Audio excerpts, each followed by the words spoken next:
here. I wanted to bring in Niki because she's been waiting patiently. I really appreciate you being on. So Niki, with her HR company, is representing small business, and we kind of talked about it at the beginning, but from your perspective, any concerns if the mail ends up getting delayed because of political decisions at the top of this organization? What would be the impact on small business, locally owned business here in Arizona and around the country? Yeah, thank you, Congressman. I'm happy to be here. So this is Niki Ramirez. And, you know, I think when we take a moment to step back and look at just overall what's happening here, it's the erosion of a trusted system, right? And so, of course, when we see our mail carriers, when I see mine every day passing through the neighborhood, I know she's going to be there. I trust that she's going to be there. I don't worry about that. But when we start to erode foundations that we never even thought of before, right? You know, we just know that the U.S. Postal Service is going to be there. Like we know our heart beats and the sun rises, the Postal Service is running.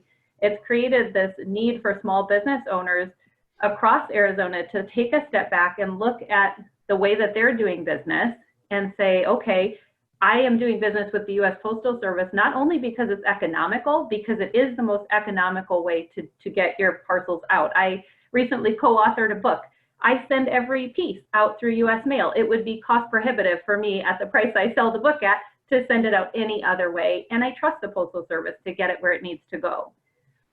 You know, when we start to erode these trusted systems, like Sandra said, it just creates like a funny thing in our mind, right? Like as an HR person, I talk about how people think all the time, and it makes us worry where there doesn't need to be any worry at all.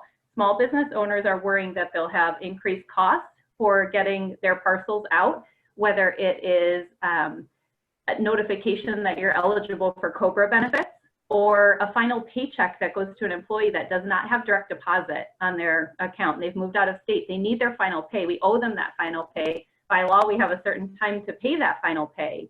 If I have to FedEx that final pay, sometimes the FedEx cost is going to be more than the final check. You know, so if we get into these habits in our businesses, our bottom lines will also erode with those trusted systems. And so I think, you know, as small business leaders, we have to look across the landscape. We have to remember that we build small business within our communities, and our communities are built on things like trusted systems like the Postal Service. We can't rely on FedEx or UPS or Amazon to just do the right thing. We just can't. They're a for-profit company that operates in their own, you know, very large bubble. And we know that if they decide to pull the plug on something, we don't have any recourse. There's nothing that we can say about it. And we know, on the other hand, that if we do business with the Postal Service, that there is an ethical proposition that's already been decided upon. And so we know that we can trust the U.S. Postal Service to get our important pieces where they need to be. They're not going to drop off because they just decide to pull the plug on something.